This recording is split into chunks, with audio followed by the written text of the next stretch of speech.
right there. There we go. 3, 2, and 1. Well, Mayor Wiza, this is not Monday, but you are still the mayor. It's Mayor's Wednesday. Yeah, in Stevens Point. Yeah, there you go. I guess we just talked on Monday, and obviously, if anybody who's been paying attention to these videos, the tens of viewers that we have on a regular basis, you know that for the last few months I've been introing them as you are only appearing as the mayor of Stevens Point because you have been campaigning, you've been out, and now all that came to fruition last night. You ended up taking home the victory over Melissa Johnson. So I guess first things first, I'm not going to ask the obvious lazy question, which is how do you feel? My first question is going to be, obviously Melissa is on the city council. She campaigned against you. How is this going to work now, going forward, with you, I guess, remaining the superior on the city council, for lack of a better term? So when Melissa chose to run, she actually filed a non-candidacy for her District 5. So she will no longer be on council. Sure. One of her former employees, Allison Burr, ran unopposed. So Allison will take office on the 18th. And Melissa's last council meeting, along with Polly Dalton, who also decided not to run again, they will have their last council meeting on April 17th, at which point we'll have a special segment of our council meeting at the end to present them with service awards and allow them some parting comments. But that's it. I know they'll probably be serving their community in a variety of ways. It's hard to just kind of shake off that public service fix, if you will.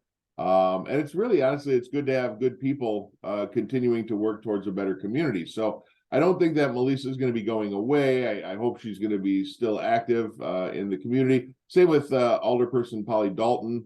I know she's talking about maybe going back to school or something, but regardless, I think they'll still be in our community and still part of the process that make things great.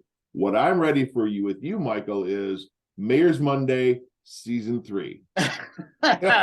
Season 3. Yes, indeed. And that leads me to kind of my next point where I was going with that, because obviously, you had to campaign against her. Last time around, you were unopposed.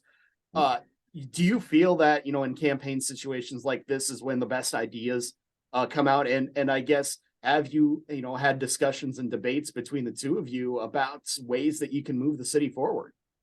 I don't know that you see a lot of good ideas coming out in campaigns. You see a lot of promises. You see a lot of talk. And I really think that's what happened here in the city is, we've had the ability to prove what we're capable of for the last 8 years. We got a lot of things done. And I think that resonated with the thousands of people that came out to vote. Now, Melissa's had some great ideas. She's been involved in some great things, but a lot of the stuff that was talked about was things going forward. And Melissa's been council president for 6 years. It would have been really nice to have a lot of those ideas brought forward when we were still able to do something significant about them several years back. But regardless, the good ideas always flow. And generally, and I'm going to be very honest with you, Michael, they're not my ideas. They come in from a variety of sources. People that just have an idea of making their community better.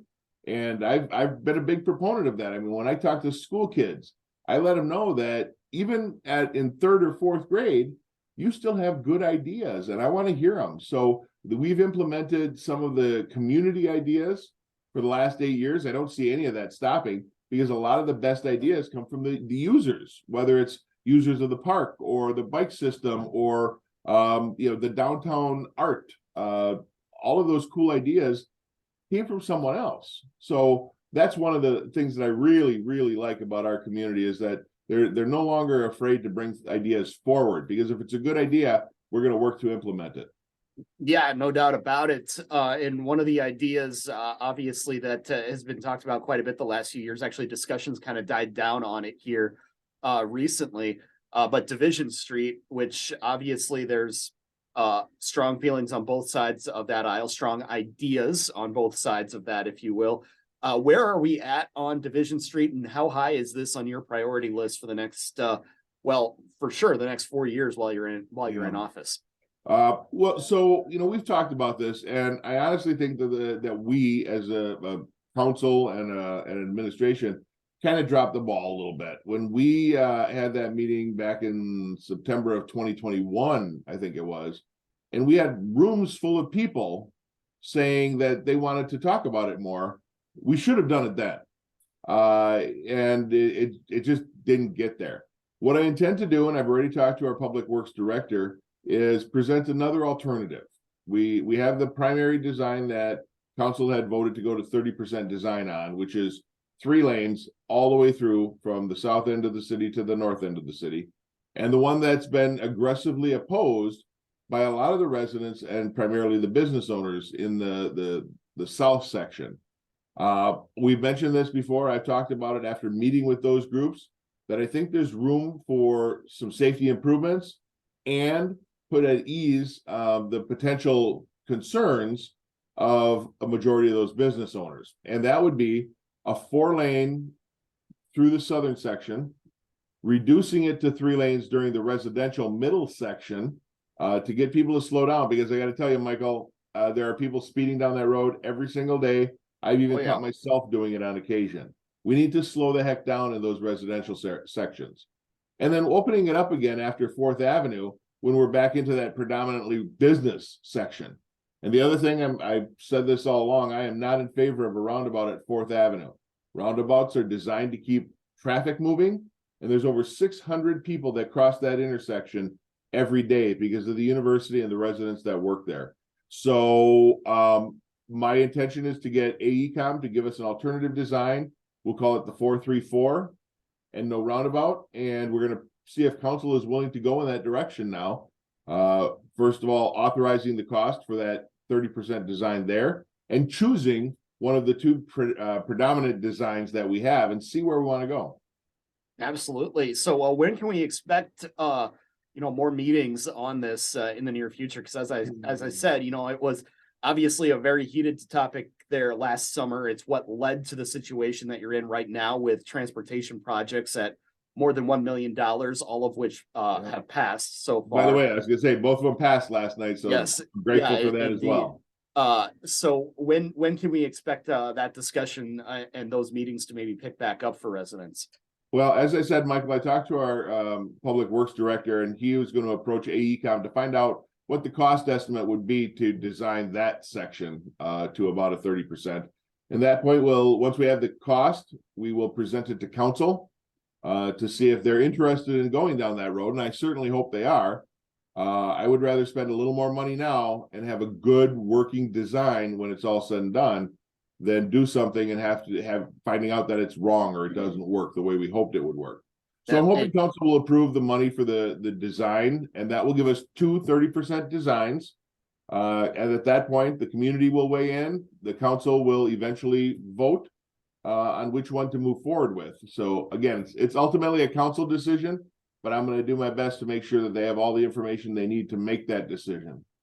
Awesome. And I guess, again, lastly, you did have both transportation funding referendum questions that passed yesterday as well.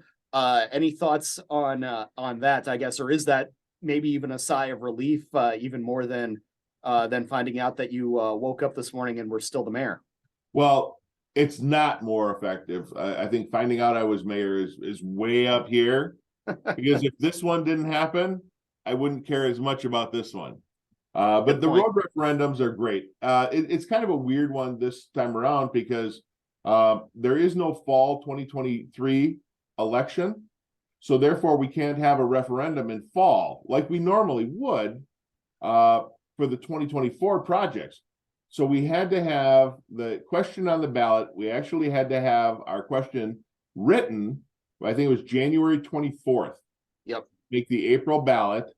So we had to predict what we were going to do and about how much it was going to cost by January 24th for a project that we're not even going to begin to bid out until January or so of 2024, because we couldn't have that late 2023 referendum question. State law prohibits us from having a referendum that's not on a regular election.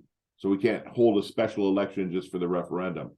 Very complicated, but we're working through it, and I'm glad that the community is seeing the importance of these routine projects that have to go to referendum, waiting, of course, for the big one, Business 51, and that will happen.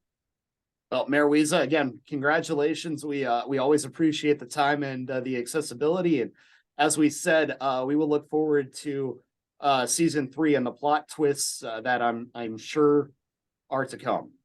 We need a big season cliffhanger. Did we do that last Monday? No, we didn't. But I mean, can you maybe? So, I don't know if you know this, Michael, but I recently found out that there's some very, very important information, life-changing for the entire community.